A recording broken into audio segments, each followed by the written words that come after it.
to change your decision-making process. Exactly. Yes, ma'am. Exactly. So when you try to teach officers this aspect, and then you say, what about the whites, the black, and the Chinese officers and Hispanic? Well, they fall up under what's called a preconditioned belief system, which is that system. And they have to back their brothers. Because when I show that badge that says plantation officer, slave officer, then it says sheriff, it's the same badge. And then you look at the laws when they were sanctioned to do these things. Then you look at now from 18 so-and-so to 221, it's the same thing. It's the same type of treatment in the streets. So you have to ask yourself, well, if we look at something on TV and see, oh, Rodney King, that's horrible, that's abuse, that's attempted murder from them officers, but the peers see something else, then you have to understand the psychological aspect of a preconditioned belief system. So they sit back and say, no, it's supposed to be like that. Because the belief system, what we've seen throughout our lifetime through slavery and abuse, says that it's what? Okay. You understand? So when I talk about and teach verbal subliminal suggestions and visual, when I show cartoons and show pornographic things and I stop it, and people go, oh my God, my kids watch that, Lion King, right? Then when you see back in the day, all the Hitler stuff, and you can't tell an officer that you are not racist. He goes, no, I have black friends, I have this, I have that. But you have 37 grievances on this, 37 grievances on that. So these are the officers that need the training to try to understand us better. Because let me tell you something. When they roll up on the bus stop and see gangbangers dressed like gangbangers, you say, what you see? Oh, they no. But I see someone that's suffering from the hood mentality, the urban identity theory, and that needs help because the environment is dictating that behavior. You see what I'm saying? They're not making a conscious choice. The environment is dictating that behavior. Now, all these things could definitely bring on depression. You know what I mean, right? So what's the best way to notice when someone is depressed? There's like different signs. Like when somebody's telling you like, oh, girl, you can have this. Let me just giving up all your stuff. There's signs that we look for. They start giving away stuff. They start saying stuff like, oh, I don't think anybody loves you. You just got to pay attention to like certain things. When people, sometimes they don't even come out and tell you. They just do little things. Like I've seen a girl, she actually like cut her leg. It was like a big old gash in her leg all the way up her thigh. Like, yeah, and she had her the meat hanging out and everything. Like she should have got it stitched up, but she didn't. You have people that they do all kinds of crazy stuff like that. You just got to pay attention to those like little clues. Like I said, they give away their belongings. They isolate themselves. They stop showering. They stop taking care of themselves. Those are like little things that you like look for. Like, you know, when you go to the movies or you go watch a movie and you see on TV when somebody's depressed, what they doing? Their house is dirty. They ain't took a shower. They been drinking. They just don't care. They don't eat. Right. You just stop functioning, taking care of your ADLs. All right, Ms. Therapist, tell us what your thoughts is. I get excited about talking about these areas because it's so important. There's a difference between sadness and depression. Oh. And a lot of people. What is the difference? Yeah, sadness is just for a moment. I'm sad about this, but it doesn't disrupt my functioning, my ability to take care of myself, my responsibilities. Depression is a whole different thing because it impacts our functioning, our ability to thrive, our ability to do those things. And there are changes in eating. I can overeat or undereat, oversleep or undersleep, okay? Loss of interest in things I used to enjoy. Isolation is different from me just spending some time with myself. Isolation is I'm shutting the world out. And I may be going into suicidal thoughts. There's active suicidal thoughts. I don't want to live. I'm planning for that. There's passive suicidal thoughts. I'm tired of being here. If I was to die, I'll be cool with it. I'm just done. Okay. Sometimes that's self-harm, and self-harm can look differently. Increase in substance use, all that. I mean, there is a cluster of different symptoms, and that's just, scratching the surface. And a lot of times with depression, there can also be anxiety. That's there with that too. And then there's mild depression. There's moderate. There's severe. Okay. Severe with psychosis. And then there's with psychosis, Yes. right? So like I'm hearing voices, seeing things, and psychosis is not talked about a lot because people are like, well, I'm not crazy, so I don't want to share that. Psychosis is so common.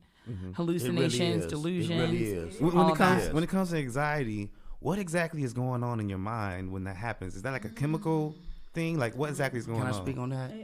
So look, in the anxiety aspect, right, it can be one or two things. You could be asleep and experience anxiety, right? There are thoughts, memories. You could be awake and experience and past experience and go through anxiety. You could predict an experience coming up and experience anxiety.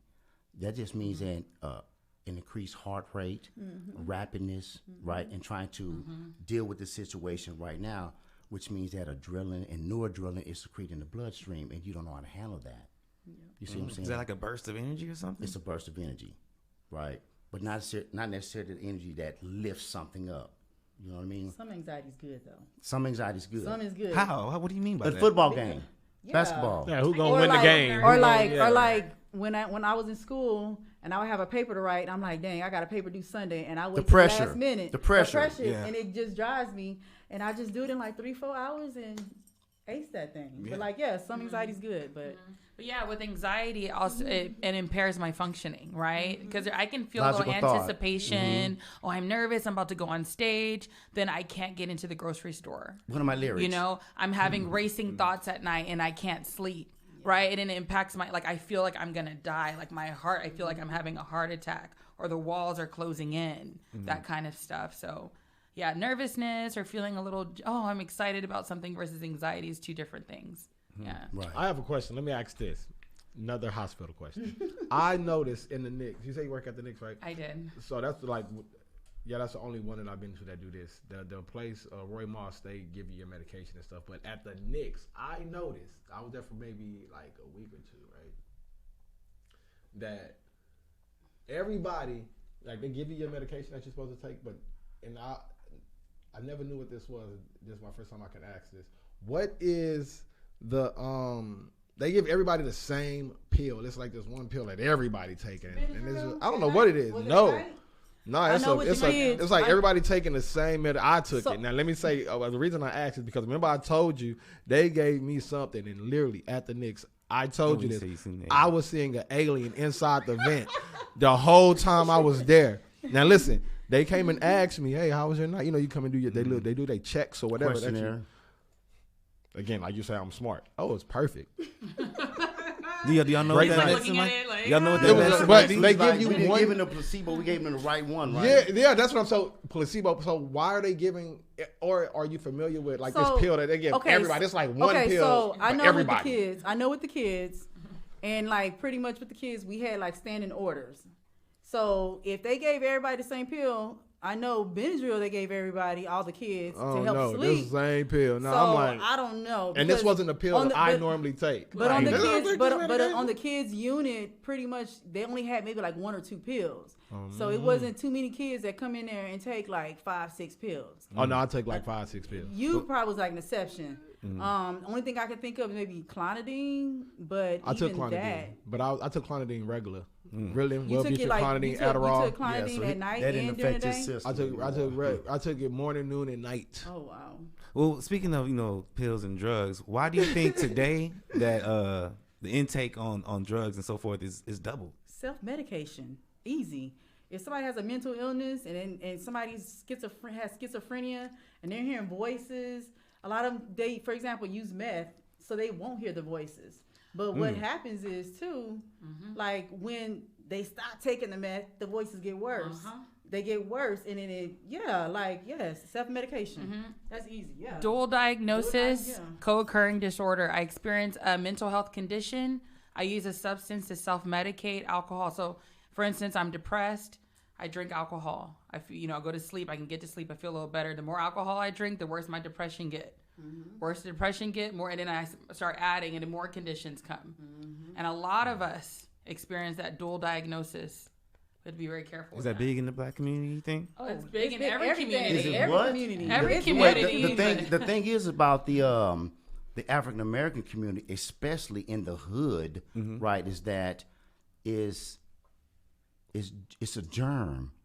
Is that correct? In the hospitals, because all you see it's a germ. are non-black people in the hospital. You see black people in there, but it ain't too many of us in there. I'm gonna be honest, but there's a lot of non-black people in the psych hospital. Yeah, but the thing is that how I'm I was acting, one of the black people in there. Look, how I'm acting, how I'm responding, how I'm treating my children, that's normal to me because it was passed down. Right? So that's why I was telling you about, parental behavior transference. One of my diagnoses is that it transfers over and it becomes a part of your DNA to transfer this. Because you look at a 3-year-old right now, then the grandmother, the mother, when you go, everybody's acting the same. Why? Or everybody's following the same pattern. Why? Social learning. There's also I read a research on epigenetics. That's how what I'm telling you. Anxiety, things that you experience can change your DNA. That's what I was just talking about. That's what I was just telling you. Things Exactly. being added to your I was just DNA. telling you that exactly. So that's why he was saying about law enforcement. We have to understand that when you look at the pictures, the dogs, the beatings, and all this, and then you ask an officer, so do you stand for the black community? Well, yes, I do. Well, show me. And there is no history that can show that. Do you hear me? But there's history that can show otherwise. But now it's on video. Now watch this. It's on video, but it's still not believable. Right. It's still not. Still not. And that is No, because that is crazy because of how- the preconditioned belief system. It's on It'll video. always be I'm running, justified shot in the somehow. back. Somehow. Listen, shot in the back. He was throwing bullets behind him. He was going like we this. thought we had But a- no, my life's in jeopardy Yep. because they've already set that up. You know what I'm saying? So It's like, somebody that's asked, why much training is needed. somebody had compared black people to, not compared, but they had made a good, it was just a simple question. It was like, hey, why don't people like rats or mice or mouses? Or like, why don't they like them? And somebody was like, I don't know. They're like, you don't even have them in your house. You probably just see them in the field. And they were like, what do you think about a rat? And they were like, disgusting and this and that and that and this and that and that and this, right? So they were showing them all the effects that a rat actually has and a mouse actually has. They're like, well, look what it does for the environment. It does this. Actually, it's just one of the Positive most. things you Yeah, and it has way more positives than bad. So they was like, rats are black people. So, Like, there's no reason for you to not, like, not saying they are black people, not like they are, but saying like compare to contrast, like there's no reason for you, like, why do you treat black people like that? It's because you're just conditioned to, oh, that's a rat, oh, it's disgusting. Yes, And it's like, oh, that's a black person, they must be bad. Oh, it's a black person, they must be doing this. In psychology, the study Like- was the Rat Project in Germany, where they Oh, you put- probably know what I'm talking about. Yeah, they just say 36 cubic centimeters, 2 rats, this amount of water, this amount of cheese. And I talk about this all the time. Then the next day, 4 rats, same amount of space, same amount of resources. I am talking about that. I know what you. Next Yep. day, 8 rats, same amount of space, same amount of resources. What do they call that? A project. Yep. And that's how they Wow. develop I us remember now. that. Okay. So Ray get out. He come back to mama house. She living there with the baby mama. The baby mama, same amount of I've seen 2-bedroom, but it's 8 people living in there. Same thing. Same amount of resources. So what does the government say?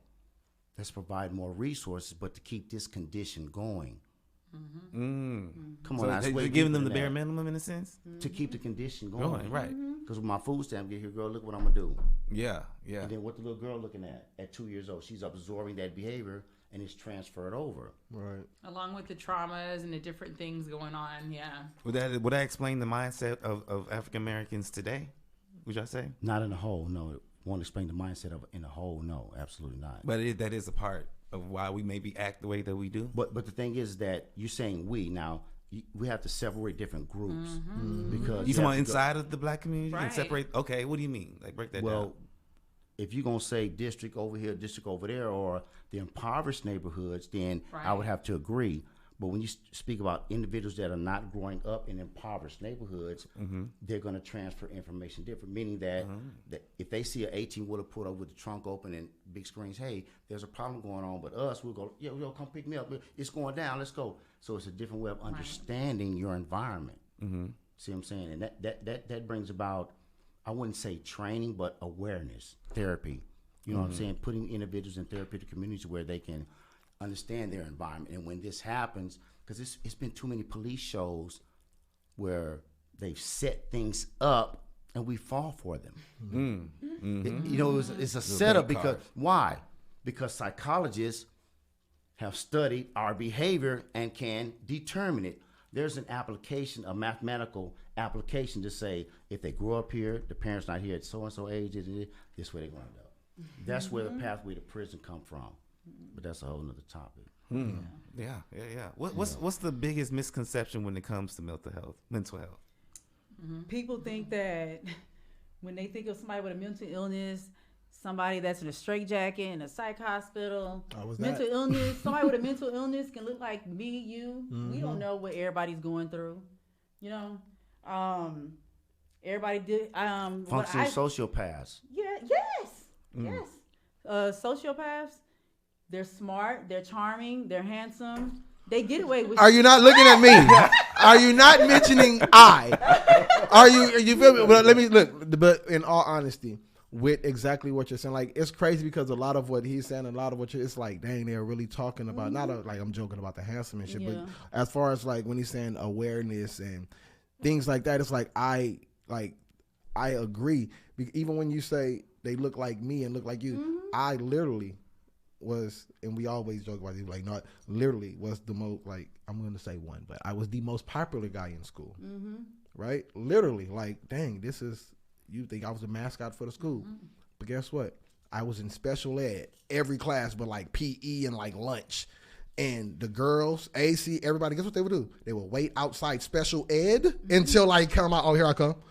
I'm in here with the people that's learning sign language and wheelchairs and all of that, and I'm still in there. And I say that to say that it's just like you say. That was called positive peer reinforcement. That as well. That as well. But it's more on being aware and knowing, like, I knew that I wasn't, like, I'm not crazy.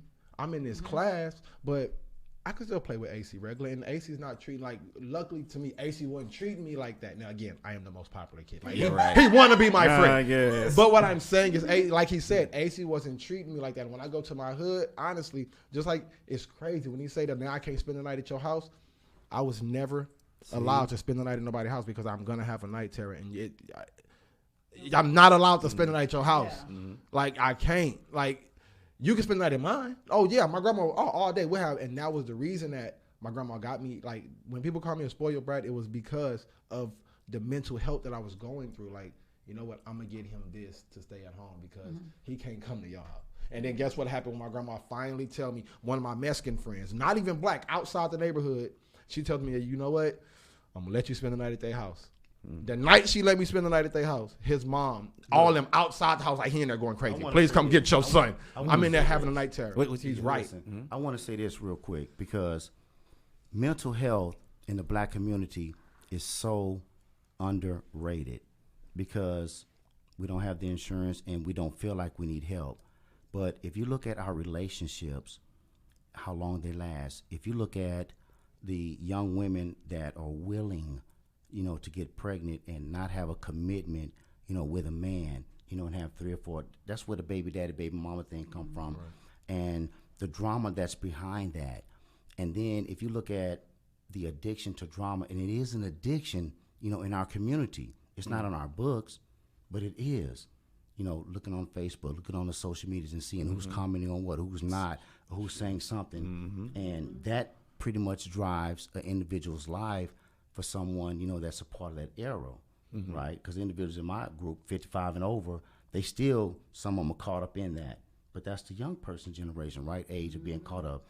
But the thing about it is that when you're caught up in that, you have to add that, to someone's psychological diagnosis, as far as what's causing you to not want to be in a relationship, what's causing you to not, social factors. Not only that, one of the questions I have right there, was your daddy there? No. So that has a lot to do with it, male or female, the guy that's in prison or the girl that's out, that's supporting him. Why are you supporting him? Because my dad was in prison. Okay, now we got a link there. So then you have to deal with all these factors when you're analyzing someone and gathering data, to give someone a good, safe diagnosis on their behavior and what they're doing. Go ahead. I want to add to what you were saying. Anytime I'm meeting with the clients, I meet with clients in a private practice, and I also work in a hospital. And so anytime before I'm meeting with a client, it's called a psychosocial or intake, where we look at all those factors, growing up, traumas, different things that person has been through, as we're kind of like looking at background and then looking at the diagnosis, all of that, putting it together, and then doing therapy. Also, when it comes to mental health, something that I tell a client is that you're not crazy, you're not bad, right? You are a human being, and every single human being on this planet, just like we have to consider our physical well-being, our spiritual well-being, okay, our mental and emotional well-being. So this is a very human thing that we all have to do. And we've been through traumas and painful events, then we have to look into those things and look at where does healing come from regarding that. With PTSD, for instance, something that I say to a client is that PTSD is a normal reaction to abnormal events. You know, a normal reaction to something. And there's different kinds of PTSD. For instance, there's single episode, right? One traumatic, terrible thing that happened that impacted my life, right? And then there's complex trauma, multiple instances of domestic violence, sexual abuse, physical, emotional abuse. And us as a community, I love Dr. Joy DeGruy because she talks about post-traumatic slave syndrome. As a group, we have been through traumas. And so as a group, we're going to have those things. We're reacting to abnormal events in our community, right? And I think we have to really look within ourselves and heal ourselves, because ain't nobody else going to do that for us. And they've shown that they're not. Let me say this right here. And I never meant to disrespect, like, and I've said this a lot of times, the, modern psychology, right? I've always said, because my colleagues will not get out of their chairs and come to the hood and study our people.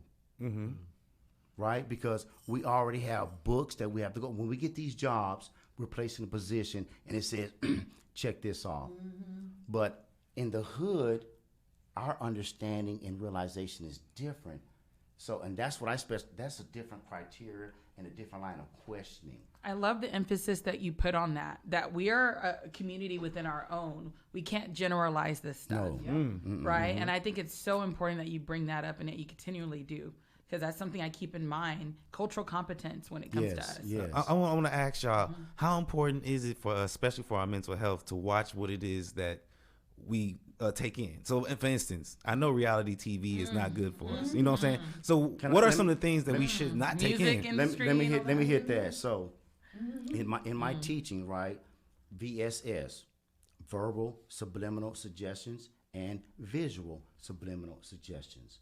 So naturally, when a child is born, African American, you hear the beat, boom, tap, boom, the child goes. That's in their blood.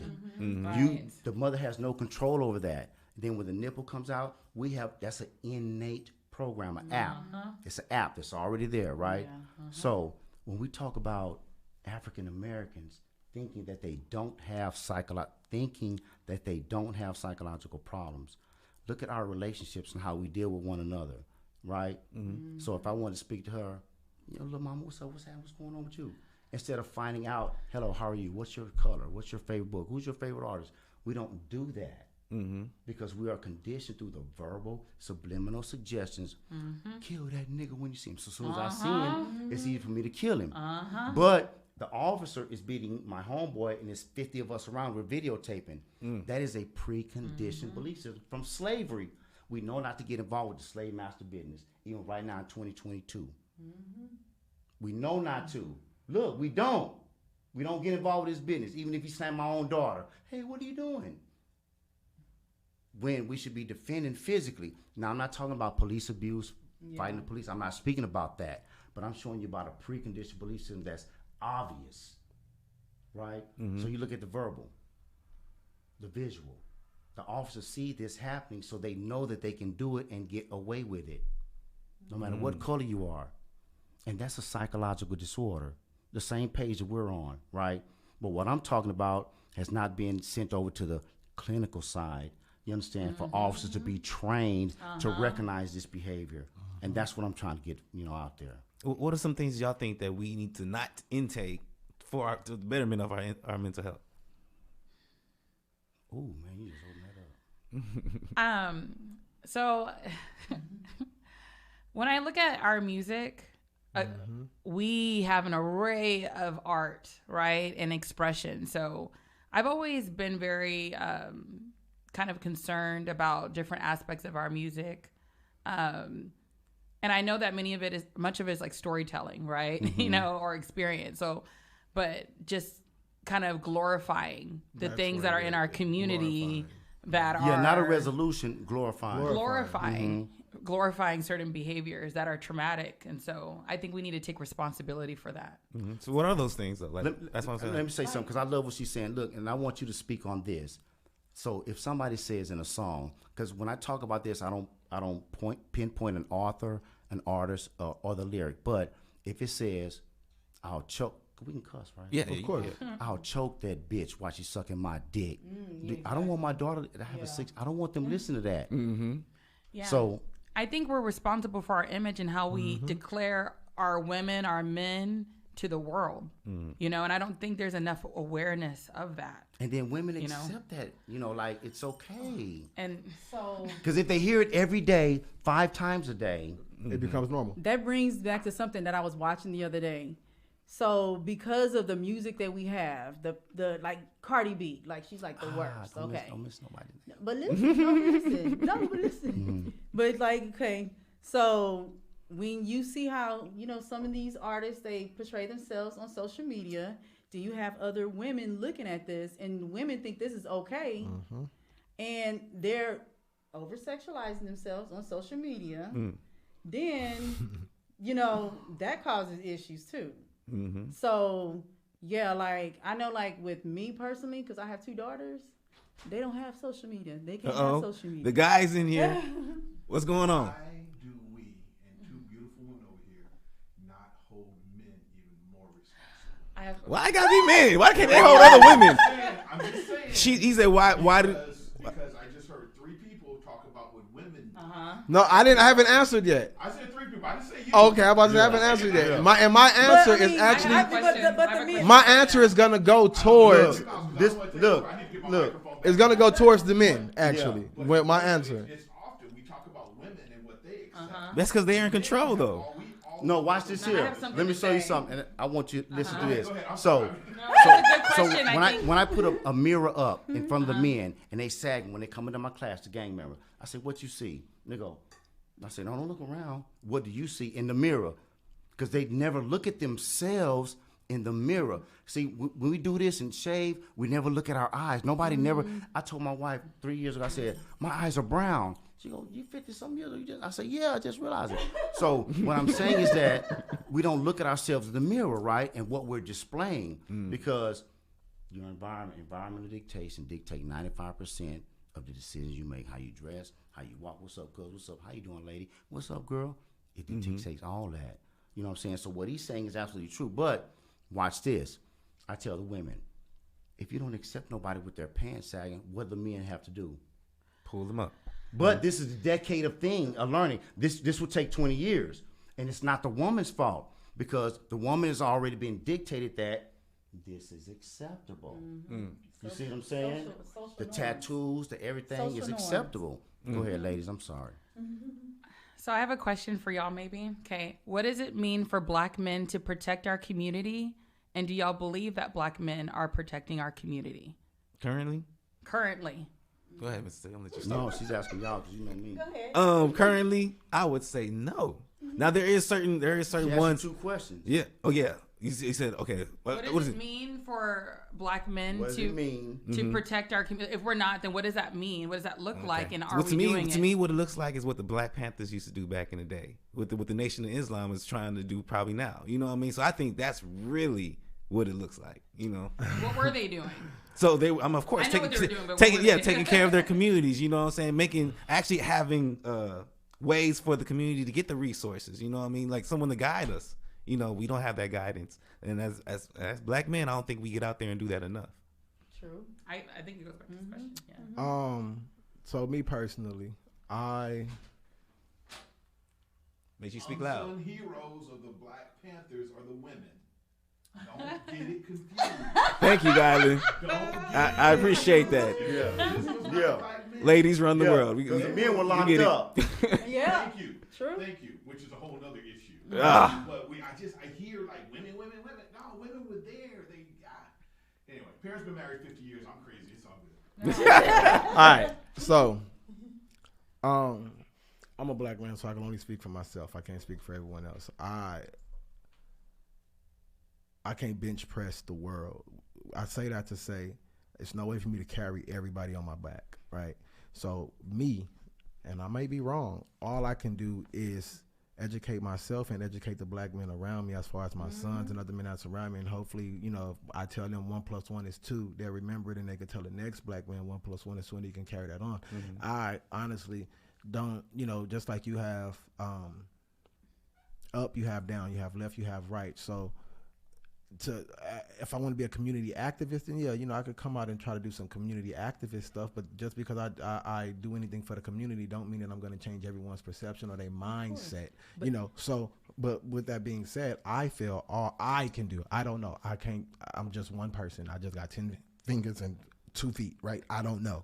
But me, I think that all I can do is instill greatness and let my son, just like when we were speaking on. What we let our kids listen to, I believe that it's all up to the parents. My son, other than my music, and I call a lot of my music reparations music. A lot of my music is motivation music, and you know, I've never killed nobody. I'm not talking about robbing you, any of that. But when my son was born, for the first 2, 3, 4 months of his life, only music he heard was certain classical music and certain R&B and certain hip hop. Just so he like, hell no, he's not about to listen to that. When we ride in the car and he's in the back, we silent because I don't know what's gonna come on the radio. You get what I'm saying? When we're watching TV, I'm watching what I'm watching. Like, not watching what I'm watching, but I'm paying attention to what I'm watching because he's right here. Watching what I'm watching. I just want them to understand. I want them to understand what I mean. But I'm watching what I'm watching on account of him because it's like, I don't want him to be, influence. I don't want him to be influenced like that. Right. But all I can do is look out for what's in my household because I can tell you about how to travel to Africa and give you the roadmap all day, but you might want to take a detour. I can't be with you when you do it. So that's just what I think. Well, Mr. Tutt, what's your thoughts now? No, so to compliment on what he's saying is that, to compliment on what he's saying is that it's like when you're watching something, right, and the sex scene comes up, and the child goes, or you say cover your eyes or whatever, but you still let it play. So that's just like us. We changed it off of TV. No, when we were little, we looked at it. We saw it. So if you really want to discriminate and keep your kids away from those things, then you have to really be cognizant of what they're watching when you're watching it, right? Because even as parents right now, they'll watch a TV MA with the 3 and 4 year old right there, you know, blowing some, smoking some, you know, and we think that that's okay because our parents did that as well. And we're promoting that behavior. And I'm not going to get up in the morning and go look for a job. So, but the thing is that how do we change that dynamic in the household, you know, as a clinician when we're doing intake? Right? And before y'all answer, when we're doing intake, meaning that we're getting. I don't want to comment. I just want to. I don't want to comment. I just want to. You know, I don't want to comment. I want to say again, because I'm very interested in hearing what you guys say. Because y'all on a professional level, I just, you know. I'm just here. I just want to hear what you guys have to say. So I'm not really trying to, and a lot of viewers probably know, like, I'm not trying to do a lot of talking. So when I do speak, just trying to get it out real quick so I can let you guys speak. But my son, going along with what you guys are saying with the intake, to this day right now, like, I like watching a lot of Black Power documentaries. And, you know, if you walk into my house, you're going to know that, oh, he Black for real. He really about his people.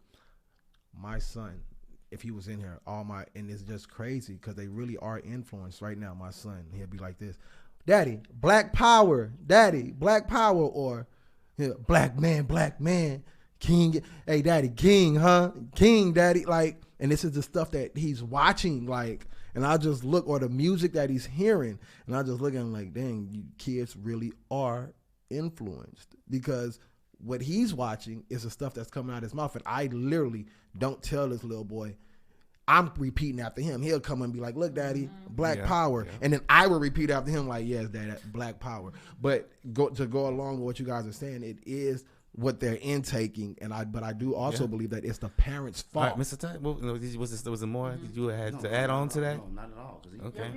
Your parents are the first person that you get your values, your morals, your right and wrong from. They're the first ones. So it does start with the family. Right. Go ahead. Go ahead. Oh, but many of us don't have our mom and our dad or that. And if we're a specialized community, then I think we need to come together as a village and really look out for each other, right? And when I think of Black men protecting the community, I think of us as a community not having to go outside of our community for anything, but to really invest in ourselves. When I look at Asian Americans and their community, when I look at just different communities, it seems like there's I don't know fully, but there seems to be kind of a community of investment, right? I mean, there's different things going on, but with us really leaning in and saying, okay, how are we protected? Like our women, we're not going to call our own women bees, right? Because then it kind of gives everybody else, oh, they're calling their own women a bee, then we can treat them that way, you know? So I think really raising the standard in our community. I think we're a little bit late, right? Not saying that it can't happen. I think that because where Black people are going now is beautiful. Just 5 years ago, we were way further than where we were 5 years ago. Yeah, so kind of along the lines of what you're saying, I think that it's coming, but we're late in the game. So when you say, how do we protect our community? It's like, well, to keep it king with you, shit, we just learned how to protect our community yesterday. So to know how to do it tomorrow, it's like, damn, I don't know. Give me 5 years, I'll have it. And then not only that, but that's just me. There has to be a continuance, because I can't talk to you today and motivate you and don't talk to you for 90 more days, because a lot has happened since then. You know what I mean? And that's another thing in the Black community, is that when we put something together, Martin Luther King March, it happens, it's gone. Right.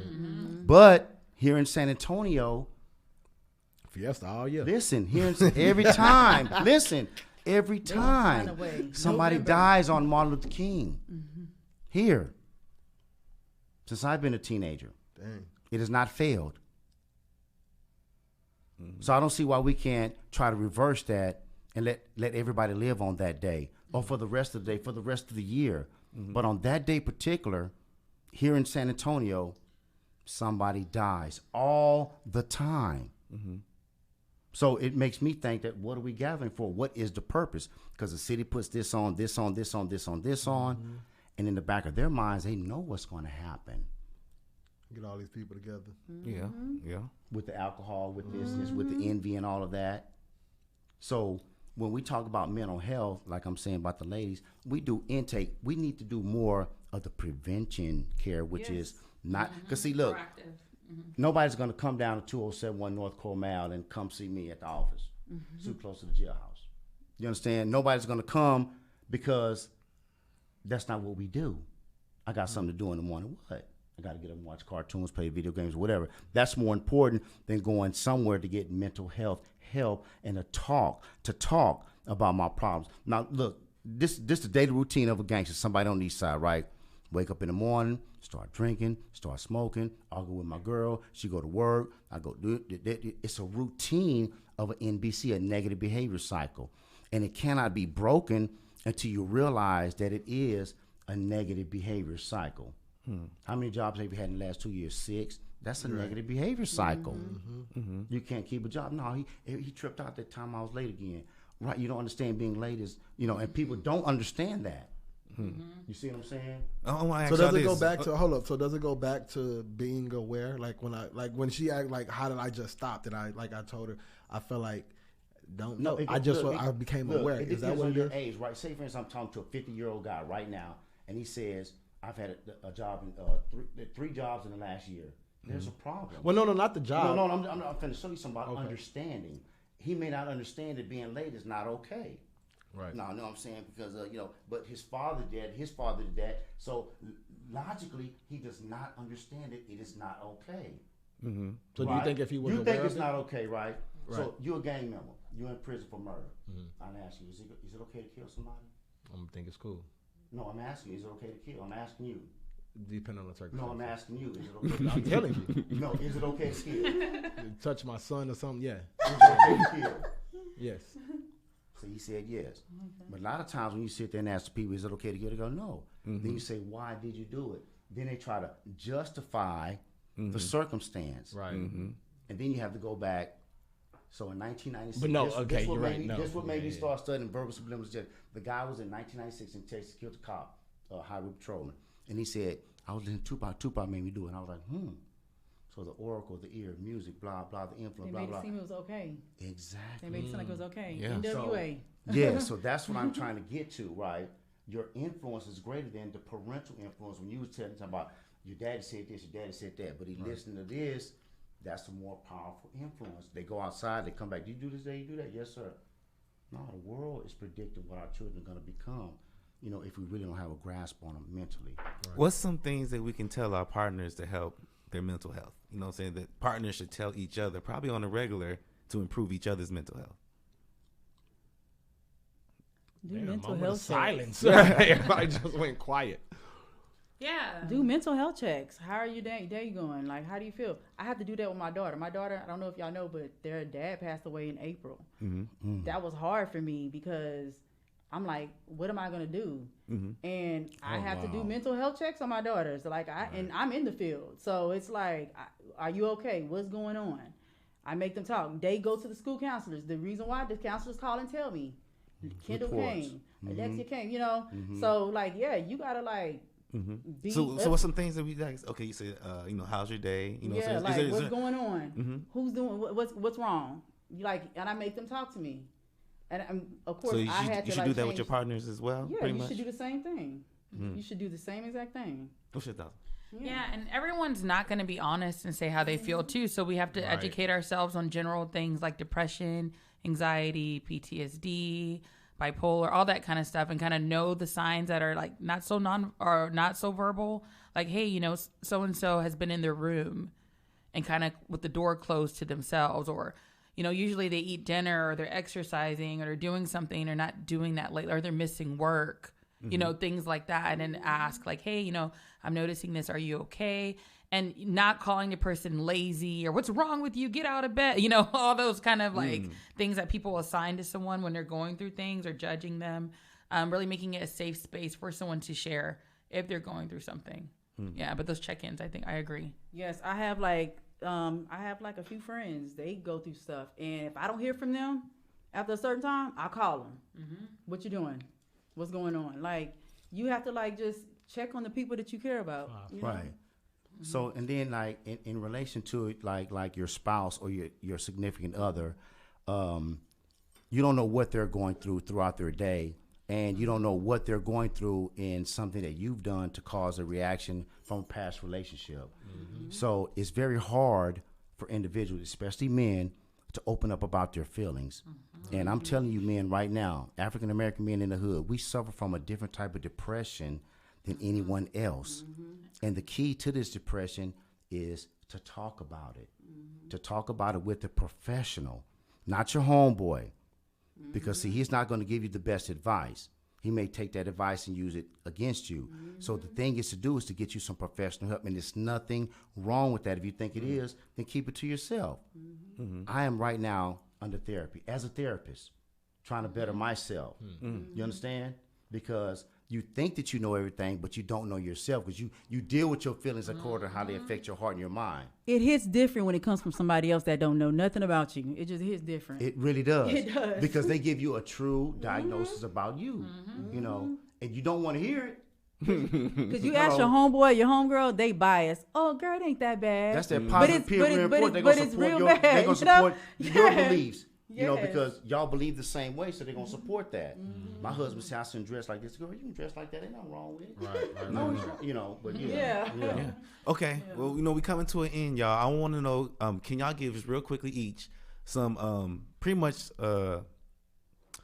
some things that we, like I said, some positive things that we need to use, what I'm saying, like I said, every day for ourselves, real quick, Personally, pretty much the solutions. Personally, what I do, I meditate. It helps. I journal. Journaling helps a lot. And then what you can do with journaling, you can go back and read stuff that you wrote a year ago, and you be like, dang, I was in that place. Like, and reflect on that, and you grow. And I can be honest, like, I've grown the past 2-3 years. So, like, that's what I do. Yes. Like, so, I mean, that helps. Journaling, meditation. So I would say that anyone who's deciding to do therapy or do some introspection, some like depth within yourself to grow and learn about yourself, is to use self-compassion and not harshness with yourself. So compassion means talking to yourself or exploring yourself with love and understanding. Harshness is like cussing yourself out. What's wrong with me? I'm crazy. I'm bad. Look at my life. I'll amount to nothing. We really got to approach ourselves with self-compassion and then approach ourselves in a holistic manner. So the way I describe it in my own life is taking care of my mind, my body, and my spirit. And I see it like as a garden. How am I investing and planting seeds in my mind, body, and spirit? And then like looking at it as like a process, right? And being compassionate with myself. What was going on there, talking to myself with love and understanding. I didn't say sugarcoat. Yeah. Keeping it real with myself. Some people are biased towards themselves. Yeah. But with love and with compassion. Should you water yourself every day? I think so. Taking care of ourselves, watering ourselves, mind, body, and spirit each day. If there's weeds, okay, I pull it at the root. Okay? I don't tear it at the top. What's at the root of it? Right? Exactly. Exactly. Self-affirmations. I write them on my mirror in my bathroom. I write them. I'm going to slap somebody today to keep me calm. But I slap 4 people a day. I only slap 3. That's why I was so mad yesterday. I only slap 3 people. I usually slap 4. I'm honest with myself. I show compassion. But what was you going to say, King? No, they're right. So, and then the accountability factor for the African-American man, for the black man, which I don't use that word because it's a negative connotation, black is of color, but we have to take accountable for our actions. We go home every day intoxicated and we blame our partners for our faults or for other things that we're visualizing and not truly understanding because we are intoxicated. And one thing that we have to do is note down your anger. When I argue with you, note it down and why.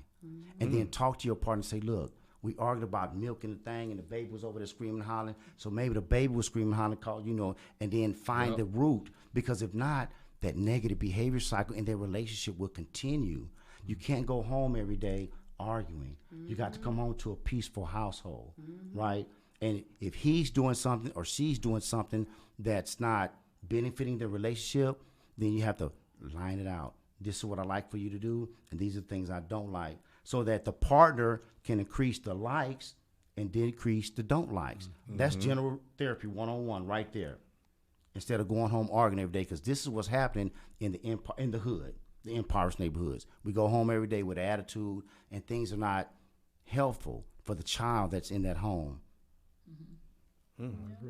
I like that. That was deep. Social media's got.